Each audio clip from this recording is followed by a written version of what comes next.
Hello everybody, my name is BTappy and welcome back to Buying Discussions. This episode we're playing as Kane, and we're going to be talking about the Oscars, because that happened last night and I have a lot to say on it. Just for context, growing up, I really liked watching the Oscars. I thought it was fun to watch the acceptance speeches, it was nice to watch the really cool production value they would usually do on their, musical presentations. It was a fun award because it celebrated all of cinema, which is, the lesser known stuff that you see behind the scenes. But, these people are given their spotlight, and they're given the chance to actually, get a bit of recognition for what they do, because obviously the actors take the spotlight normally. But unfortunately this year, they decided to cut 8 of the 22 categories to pre-tape, and these are not even small categories, by the way. We lost film editing, we've lost makeup, costumes, production design, I think a couple of documentary ones, like shorts, like major categories here. Like, these shape an actor's performances as much as the actor does. An editor has the option to make an actor look terrible, depending what shots they want to go with. Just as an example, they can edit them badly. Makeup can make them look bad. There's a lot of options here about how it's all interconnected. Like, the whole fact that cinema, it's a collaborative process. It's not just focused on one area. And the Oscars, because their ratings would be going down, thought they needed to reduce time. So, yeah, sure, let's get rid of the collaboration and only focus on what you're here for, which is clearly the actors. Absolute mess. It's just so disappointing, because, you're cutting 45 seconds each, right? Probably, if we really think about it, how long does it take to do the actual, the nominees are, there's 30 seconds, their speech getting up there. You're looking at about, 3 minutes per category. Oh no. They've put years into their life to make the best product they could, and this is their reward. They don't even get to have it televised, they don't get to be seen as equals with the actors. It's more I think it's probably just creating a class structure, really. The actors are just seen, they are regularly seen above the other roles, but look, they're not even trying to hide it anymore. That ruins half the things I really like. I am a massive fan of, production side of cinema. I think that's one of the most interesting aspects of it, the behind the scenes. I don't care what the fuck the actors process is usually. Sure, I can watch them do a couple of interviews when they're promoting it, that's fun. But when you're going behind the scenes, you're not looking for an actor to be like, and yes, this thing was so inspired. No, you're looking for director, you're looking for production, what was their choices? Because they're putting so much into performance themselves. They're putting in so much, and they're getting shafted, frankly. Doesn't really help their whole point of reducing time, but I'm just saying, it would be nice if they had a stunt coordinator category and a stunt performer category, but again, goes back to why they don't. It's elitist, because into marketing, it's yes, he did all his stunts, but if they actually had a stunt category and recognized the performances that they're doing, you would have to show which stunts the actors didn't do, and that would be an ego brush against some of the actors in particular. So that's kind of obvious why they don't do that one. They don't understand why they don't have a stunt coordinator, to be fair. It's just for context again. God damn it, I took damage. I really like the We Don't Talk About Bruno song, as I'm sure most of you do.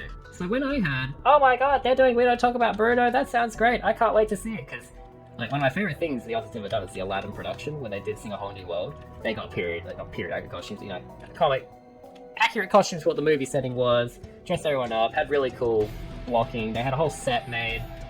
I wonder what they're going to do for Bruno. They could have some real fun here, because, they're really talented singers. Imagine what they could do. Never mind, we're just going to go walk down the fucking hallway where all the actors are and call it a day. Oh, and we're also going to cut out half the song while we're at it, because fuck you if you enjoy the song. They cut the 2 best parts of the song. That's what I think is the funniest thing. It's didn't hear, the whisper part and the, 7-foot frame. They cut all that good shit for a shitty rap by Megan Thee Stallion. It's what is this? Why do you do this, Oscars? I don't understand. Oh, nice, a half heart. You shouldn't have game. Yeah, again, it just really is disappointing, because there's no production effort. There's frankly no effort into the performances. It looked horrible, it sounded bad. It was off key. And these are talented actors. I'm sure they would have sung it great if they were given the proper, area to do it. Which goes to my point. Look, that's why we cut the production category. We're not spending any time on production in the Oscars anymore. But don't worry, guys. Will Smith, yet again, is here to save the day. He single-handedly increased the ratings for the Oscars, unlike anything we have seen in years. Oh yeah, we got money because power at the pack game. We've already won. Thank you, game. I approve. Look, I think what Will Smith showed us was that the Oscars needs a battle royale mode between feuding celebrities, because goddamn, saving the ratings right there. I reckon the new strategy should be Pete versus Kanye next year. Just have like a little WWE like arena just to the side. If any celebrities like get beef with each other, just step in the ring. Just you know, we're not even doing the awards properly anymore. Just fucking highlight that. Easy. And could you imagine binding of Isaac as a battle royale? Actually, that can be okay. Like everyone starts off in different rooms and you have to make yourself towards the center and then duke it out. That'd be so cool! Holy shit, there'd be no balancing to it. Yeah, I'm sold. This would be great. Do it, guys. Trust me. Battle royale mode fixes everything. But yeah, on one hand, I do understand the fact that Will Smith gets ragged on a lot the past few years because his wife had some entanglements. Like, that must be horrible for him, let's be real. It's not a good situation to be in. But the fact of the matter is, they had pretty much no bearing on the fact that, you know, you assaulted a comedian over a joke that you initially laughed at, and sure, you could pretend that he wasn't actually paying attention to the joke if you want to justify it that way. But let's be real. He just looked at his wife and was like, oh, she's upset. Well, guess I better go pimp slap my boy, Chris Rock. Zebra boy from Madagascar himself. I think that's kind of the most disappointing thing, like, that's just not how you handle things. You don't go and assault people the first chance you disagree with someone. It's really just disappointing, isn't it? I mean, look, we know celebrities are a bit egotistical and elitist, but the fact of the matter is, he faced no repercussions for the night, won an Oscar, got a standing goddamn ovation. Like, what the hell, guys? I do not understand the fact that he wasn't arrested first off, or kicked out of the event. The fact he assaulted a speaker, like, disgusting. I mean, the fact that the Academy, like, decided, oh, hours after the event, we don't condone violence. No, you very much condone it if you don't do anything. Doing nothing is still accepting the fact that there is a problem that you're ignoring. You are, you know, part of the problem. Got him. I don't think we have to hand it, though, to Chris Rock, though. He handled that situation with so much integrity. The fact of the matter is, he had his hands behind his back. He wasn't going to do anything. He was actually the most submissive pose you could possibly do, to be like, hey, I mean you no harm, literally. But no, not good enough. I gotta protect my family and be a veteran of love. Bad Will Smith impression, I know. On more positive news, though, one thing I did like about the Oscars was Timothy Chalamet not even wearing a shirt. Absolute level of Sigma grindset right there. He's just like, yeah, I'm a Sigma male, what of it? I'm not even like, everyone wears a boring tuxedo. You know what I'm gonna wear? Some fucking, like, lacy shit. Incredible. Love it. Great job, man. Highly, like, instant respect. But yeah, you'd have to respect Chris Rock overall. I think that's kind of the biggest takeaway. My respect for Will Smith, completely gone. My respect for Chris Rock, it just did like an equivalent exchange, you know? Like, now it's just maxed out at the moment.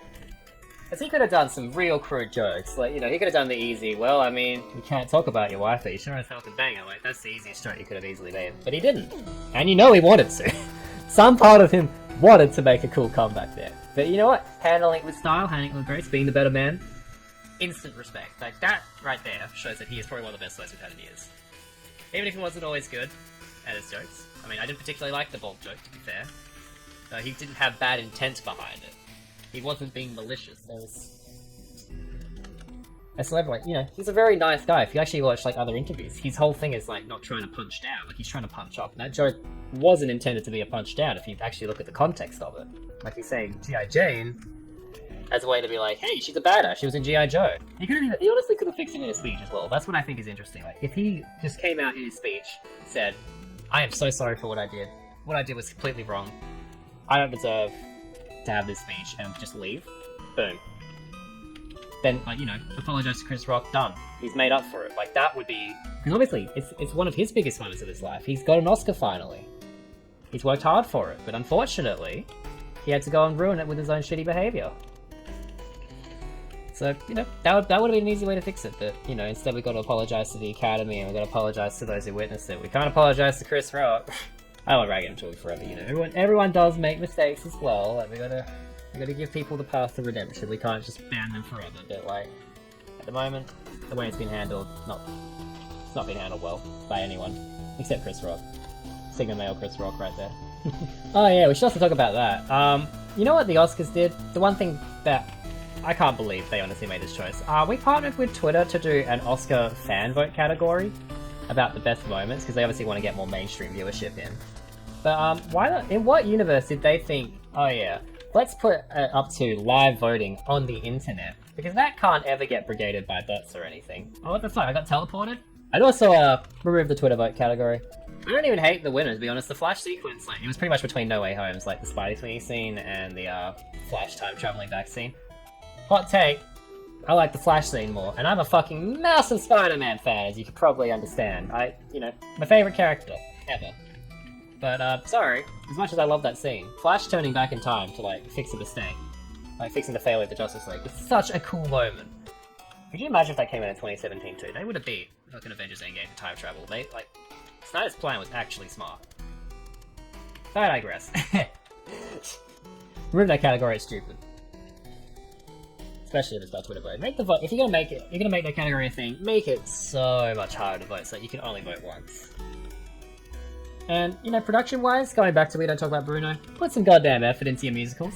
Like, make it less about the actors, more about all of cinema, which is what the Oscars should be about. That's why I like the Oscars. That's why I keep saying that. Make it about that, and you wouldn't have a problem. And now we're gonna go kill them, just quickly. Listen, Mother, I'm disappointed in watching the Oscars, and it's your fault. Bam!